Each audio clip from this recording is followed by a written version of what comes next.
Hey friends, if you wish to open Notepad on your Windows 11 computer, then please watch this video. I will guide you through all the procedures. So, the first and the simplest procedure is to simply search for Notepad in the Windows search bar and open the Notepad window.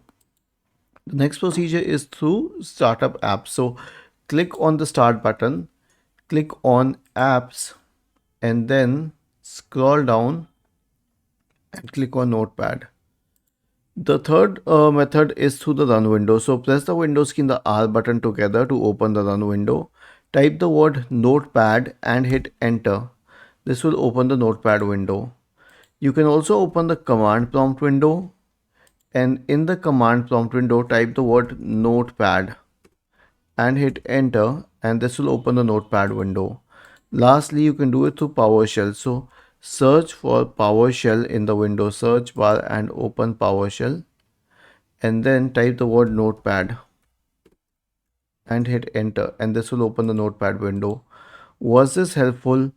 If yes, then please subscribe to the channel, and if not, then let us know in the comment section of the video on how we could help you further.